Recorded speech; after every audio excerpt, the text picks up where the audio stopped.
la palabra escrita, digamos, eh, está dividida en palabras para las personas que están en el tiempo, por eso que viven en lo sucesivo, en lo cíclico, y está dividida en palabras para personas que son eternas. Por ejemplo, en Hebreos 6 vos tenés que dice que no hay más salvación para aquellos que pisotean la sangre de Cristo, pero dice, son los que experimentaron la buena palabra de Dios, el don del Espíritu Santo, los poderes del siglo venidero, y estos ya no viven dentro del tiempo. Por eso dice que para ellos no hay salvación o no hay arrepentimiento. Entonces, evidentemente había en un principio una revelación de la inmortalidad. Por eso el escritor de Hebreos escribe eso, y de hecho Hebreos es un libro que está todo dimensionado. Lo que pasa que nosotros, por una mentalidad que no, al no entender la resurrección, bajás todo el nivel de la palabra. Claro, O sí. sea, la terrenalizás, la humanizás. Entonces todo lo que no te entre dentro de una estructura eterna, vos decís, bueno, no lo entiendo, no sé, no será para mí. Pero bueno, si uno se para en la resurrección, pararse es un acto de fe, es decir, bueno, yo a partir de hoy, si antes creía que podía sanarme, no sé, el Señor, un milagro, ahora creo que puede transformar todo mi ser. Entonces, es como que tu plataforma cambia y cambian los resultados con el tiempo, porque vos estás creyendo desde otro lugar y esperás más. La resurrección sería un salto de calidad y de cantidad en todo. Por eso Jesús como profeta resucita a Lázaro, pero cuando él entrega su espíritu resucitan 100 y nadie ora por eso, fue el mismo Padre que tomó la iniciativa.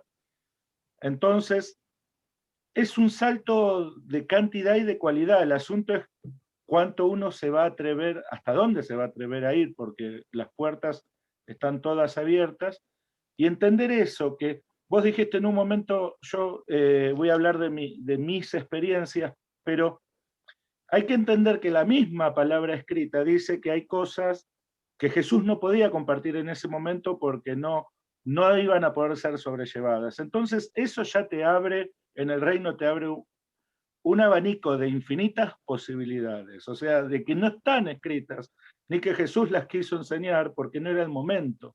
Entonces dependemos del Espíritu Santo para abrirnos a todo eso. Y después, el mismo Juan dice, si se dijera todo lo que Jesús hizo, no alcanzarían los libros. Entonces los métodos, las formas, deben ser infinitas. Entonces todo lo escrito tenemos que entender que es para un tiempo, o sea, fue establecido para sacarnos de la limitación del tiempo y de la muerte e ingresarnos a la resurrección. Ahora, en la resurrección Jesús no habla. Jesús atraviesa las paredes sin decir, declaro que voy a atravesar las paredes. Entonces, ahí vos te das cuenta que hay en la restauración total, ya no va a haber la declaración, ya el pensamiento va a tener un poder tremendo. Este, y bueno, y esas son las estrategias de la resurrección. Uno se va a dar cuenta que se va dando cuenta que el pensamiento cada vez es más profundo, es más poderoso. No sé, los otros días, por ejemplo, yo tenía un dolor muy grande en un nervio en la pierna, y mientras rugía y oraba, con el pensamiento me recorría el nervio y me lo sanaba, me lo liberaba, y me daba cuenta cómo mi mente iba tomando cada vez más fuerza en esas cuestiones, ¿no? Entonces, yo creo que la palabra escrita es completamente limitante a la hora de entender la resurrección, y cómo Jesús se mueve y cómo Jesús actúa, lo dice todo.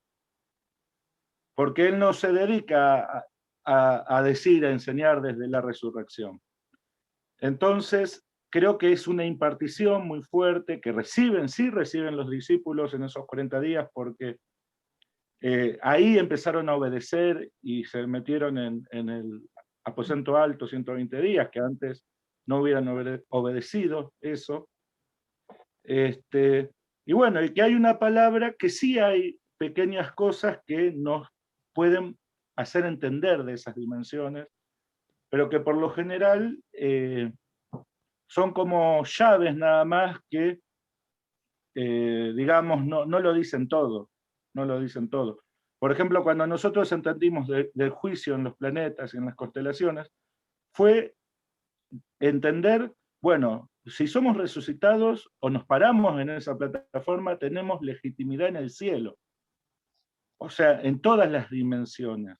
Y fue una cuestión de creerlo, no es que hubo una gran revelación, no es que se reveló la resurrección y ahora yo ejerzo desde esa plataforma todo lo que me pueda imaginar, todo lo que pueda creer, porque realmente no hay límites. Y nosotros nos dimos cuenta que no hay límites. Ahora sí hay una gran responsabilidad. La responsabilidad es total, es tremenda. El Señor me dice hace unos días, recibirás una palabra que confrontará tu espíritu. Y la palabra es que la gente que no entra en la resurrección, no sé si va a prevalecer. Bueno, yo lo que recibo del Señor es que no va a prevalecer. Yo le estoy preguntando al Señor qué hacer con esa sangre, porque hay gente que está muriendo vía hijos, ¿no? Que están muriendo vía este bicho, en todos lados. Entonces, no es lo que hubiera sido, pero sigue estando. Entonces, ¿qué hacer con esa sangre? Porque esa sangre está clamando, es sangre justa, hay que empezar a utilizarla a favor de los hijos, pero sí hay una tremenda responsabilidad de avisar que esto no es, a ver, qué lindo, es una tremenda responsabilidad sobre vidas, sobre el destino de este mundo. Es el rugido, ahí habita la resurrección y mucha gente no le va a gustar, entonces que si no le gusta, que no esté, pero el resucitado va a entender lo que está haciendo. Y bueno, sí terminar con eso, de que lo escrito es completamente limitante, porque no era la función de la palabra escrita proyectarnos, o sea, explicarnos las dimensiones, la resurrección, no es la función. Es más, es imposible por la razón entender todo eso. Sí, de alguna Bueno, manera, hey, sí. Yo entiendo también en esto la diversidad en la que el Señor opera y, y por ahí también entiendo que hay gente a la que necesita ese proceso. Es decir, de hecho yo lo necesité, a mí no me pasó así como a vos. Entonces, tomo lo tuyo como válido y es glorioso, pero de alguna forma otros necesitan ese proceso de desintoxicación tal vez de religión, que es un poco lo que yo traté claro, es lo que yo entiendo que me sucedió a mí, y que lo claro. necesitamos, muchos de nosotros creo, porque, y el Señor en su inmensa misericordia y en su plan nos incluye a todos los que tiene que incluir.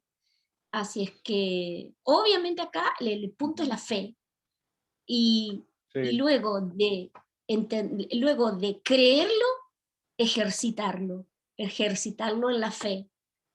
Y irás, yo entiendo que que obviamente no hay límite y que esto de la responsabilidad yo lo asocio a la madurez. Un niño no es responsable, Claro, un adulto es claro. responsable. Por eso hoy mencionaba el ir madurando. Y por ahí muchos de nosotros necesitamos la palabra como guía para madurar. Yo creo que hay que en lo personal la sostengo por ahí. Hay cuestiones que son puntuales de revelación y van anexas a una palabra, a una palabra rema, a una palabra que se me revela y que tiene ese soporte. Así es que creo que en esto es el Espíritu Santo que nos tiene que guiar a todos. Y en Él somos uno. Y la meta es la estatura de Cristo, el varón perfecto. Y el desarrollo es la mente de Cristo. Nuestra mente no tiene que jugar un papel, al contrario, por eso es difícil explicarlo. Pero para muchos necesitan, o sea, me venía cuando este hombre iba leyendo y el Señor le dice, o sea, le dicen a Felipe, anda y hable porque no lo entiende. Y necesitamos unos cuantos, un Felipe para que nos vaya explicando, porque somos todos tan distintos. Obviamente el Señor nos hace converger en esto y lo importante es poder ir uno a la luz del Espíritu Santo y de la humildad que tengamos cada uno y de la fe y todos esos condimentos, el poder vivir, porque es en el huerto la vida, en el huerto, en el Edén, en esa dimensión de la vida abundante. Nada más yo tendría.